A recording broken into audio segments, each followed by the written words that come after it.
Need to charge your phone but trespassed from your local Starbucks? Go to a modern shopping center. Look around in the landscaping for lights with electrical outlets. A lot of newer locations install them to power holiday decorations. They're great because they usually leave them on 24/7. Grab a plastic bag at the grocery store. Search the parking lot for common trash like McDonald's bags the piggies toss after a frantic feeding frenzy. Wrap your phone in the plastic bag in case Tedward turns on the sprinklers. Place it in the paper bag and crunch it up so it looks like garbage. Plug into the outlet and make sure you're charging. Camouflage the power cable with loose ground cover, leaves or dirt. Hide the bag in the bushes and fall back where you can keep an eye on it. Wait 20 minutes. Grab the trash and go. If you're on the run and need to buy yourself some insurance, try using a dead drop spike. Dead drops are used by spies to pass and collect information covertly. Think of them as your own little buried treasures. Use a Bic pen like this. They make great vessels for hiding secret notes and money. Remove the ballpoint tip and ink reservoir. Take a $20 bill and roll it up tightly. Insert the bill into the empty pen body. There will be just enough space in the center of the bill to reassemble it like new. The tube is made of plastic and basically waterproof. The tip of the pen makes a great sharp spike that easily penetrates the ground. Find a location you can easily gain access to 24/7. As in, don't bury your pen behind a gate that gets locked up at night. Look for soft ground that you can easily push a spike into. Grass is perfect. Take note of exactly where you are burying your pen. I always snap a photo or take a video so I don't end up digging hopelessly for hours. Push your pen down into the soft grass. Be careful not to go too deep or the earth will swallow it forever. When you need to retrieve your buried treasure, use a pair of pliers or a multi-tool to extract your bounty. I have multiple treasures hidden at various locations. I know that I'll always have an emergency cash stash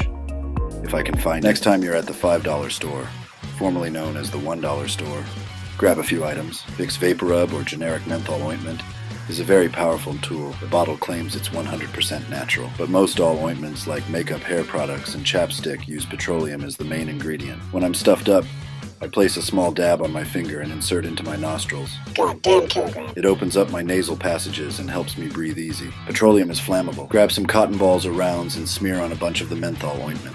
Hit it with a Bic lighter, and you've got yourself a mini inferno that will burn steady in wet and windy environments for a few minutes.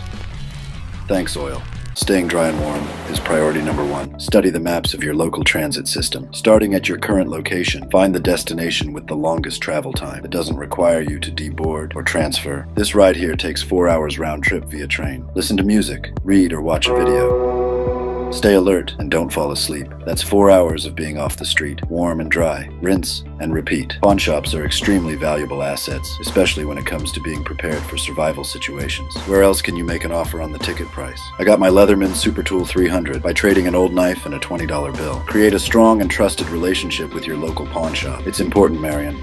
Trust me. Finding free self-defense tools on the streets is easier than you think. Auto parts stores always have interesting trash, like this metal inner shock assembly. It's got a good foot-long length. It's light yet strong and easy to stow away in your backpack or coat pocket. Long steel braided fan belts like this can help you get your Indiana Jones on, creating distance between you and your aggressor. Railroad tracks always have lots of medieval-like objects lying around. Spent railroad ties that look like a big metal J will often be laying on the ground off to the sides. They've got a great ergonomic shape and fit well in your hand. Aside from being legit self-defense tools, you could use them as a pry bar or a makeshift digging device. If you get lucky, you'll find railroad spikes too. They are perfect for a million different survival scenarios. Possum mentality is the habit of keeping an eye out for resources that you pass as you're on the move. An old crowbar you find lying in the street, part of the metal frame to a garage sale sign. A rusty old hammer hiding in the dirt. A beat-up screwdriver you find in a ditch. Anything that can serve you as a tool for self-defense is a very valuable asset. Possum mentality. Master this skill. It will serve you well. Cigarettes are bad news. If you don't smoke, don't start. It's a disgusting habit that will kill you and cost you a fortune. Trust me, I've smoked for most of my life. A cigarette and a lighter can be extremely valuable tools on the streets. I've de-escalated many a bad situation by offering a smoke. Cigarettes are valuable bartering tools. People trade them for food and money. Smoking can be used as tradecraft. No one thinks twice about a person standing on the corner getting their nicotine fix. Don't kid yourself. Cigarettes will kill you, but used as a tool,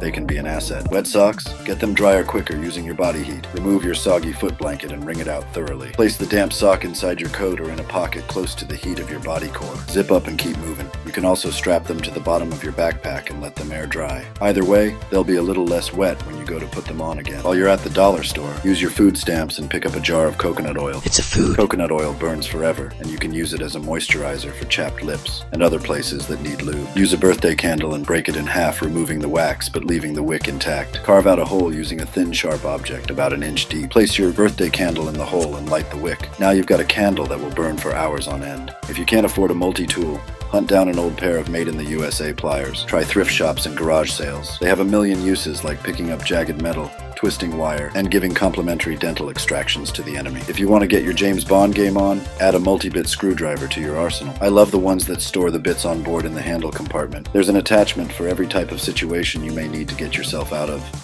or into. Motel rooms used to be cheap. Nowadays, they're $100 and up for the night. A common practice on the streets is to split a room. You'll be approached by a stranger, usually a woman, who offers to go in halfsies on the room for the night. Be very careful. You pay for the room and add the stranger as your girlfriend on the paperwork. She gets a card key and loads her stuff into the room. This stranger says she has to run out real quick and asks you to watch her stuff. She returns hours later, but this time with a dude or two. Now the fun begins. She claims that all of her money has miraculously been stolen out of her bag while she was out. To avoid getting a complimentary colonoscopy, you gladly hand over all your cash and belongings after Dude 1 lowers his gun from your head. And just like that, you're on the streets with nothing. Foobar. While you're at the dollar store, grab a jar of peanut butter. Creamy, obviously. We're not psychopaths here, people. Peanut butter is nature's miracle food. It's packed with nutrients loaded with calories and proteins. It doesn't need refrigeration, and it lasts forever. Add some dollar store crackers, and you've got a meal, or a sadistic torture device if you hide the milk. If you get a sunny day, it's time to air out your clothes. Taking a proper hot shower when you're homeless is a rare event. The sun's ultraviolet rays can kill bacteria on dry fabrics. Strip off your stinky socks, shoes, and whatever else you can. Give them a good shake to get all the dead skin flakes off. Let them bake in the hot sun as long as possible. You'll feel somewhat less dirty in your UV nuked threads. Potato chips are loaded with oil. They make a great emergency fire starter. Grab a handful and smash them up until they're semi-pulverized. Dump them on top of the Mylar wrapper. Start your barbecue with a Bic lighter. If they don't take off easily, add a couple squirts of hand sanitizer as an accelerant. Make your mini inferno last even longer by adding a rubber band to the party. Any burning rubber will let off a thick black smoke. Don't breathe it in. Your little volcano will burn for 3 to 5 minutes, giving you plenty of time to add your kindling and grow a fire. Makes you wonder what those oil-soaked chips do to your body.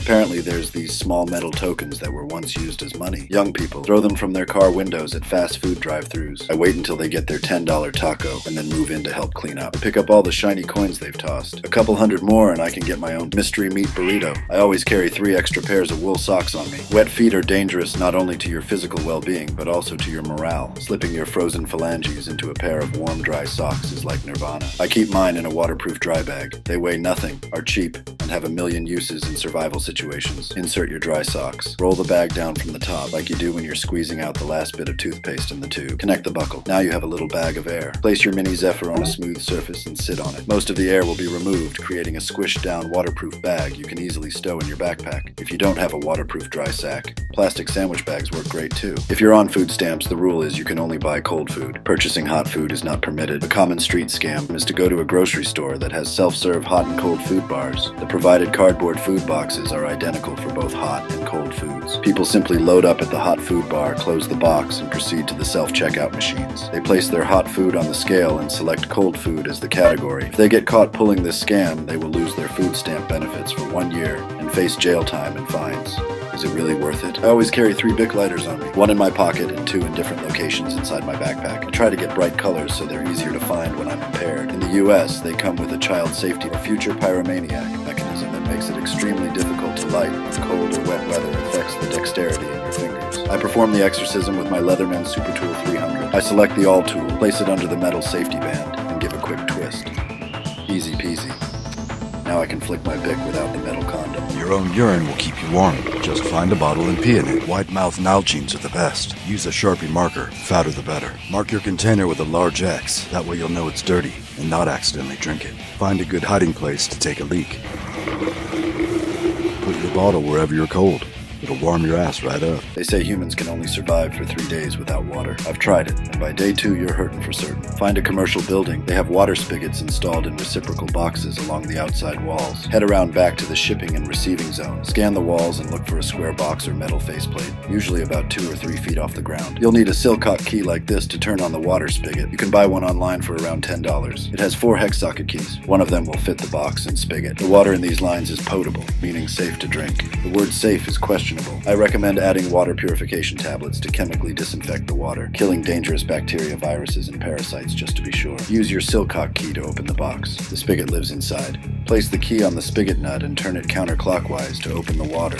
Let the water run a few seconds, making sure it is clear and free of rust. Fill up your container per the water purification tablet instructions. Drop in your tablets. Give the bottle a shake. Secure the container to your backpack, and wait the required amount of time for the water to be disinfected. When time's up, flip your container upside down and unscrew the lid a little. Let some disinfected water bleed over the threads and cap. Add a powdered drink mix because chemically treated water tastes like ass. Fill up the tank and keep on trucking. When you're scoping out a place to stealth camp for the night, here's a few rules I always follow. If you're in a large downtown area, get the out. Head to the suburbs, find a large shopping center, and locate a fast food place nearby. Do a stealth recon behind the fast food joint. Check it to see if it meets the following criteria. It's got a wall or structure you can hide behind, keeping you out of plain sight. It has good cover above that will help block the rain. The walls or structure are strong enough to block out the wind. Watch out for needles, feces, landmines, and fentanyl zombies. The ground is level, and you see no signs of it being a puddle magnet. There are plenty of bushes around in case you have a bathroom emergency during the night. The parking lot is well lit and has security patrol signs posted. A lot of security vehicle patrols drive through twice a night and rarely get out of their vehicles. Your stealth camping spot is near a business that is open 24/7 like a 7-Eleven. And the most important rule of all, escape routes. Always have multiple ways of egress or avenues of escape. If someone is approaching you or trying to do you harm, you want to have at least 2 ways to escape. It's tempting to hide in the nooks and crannies, but you are literally trapping yourself in a corner, and nobody puts baby in a corner. Remember these rules. They're important.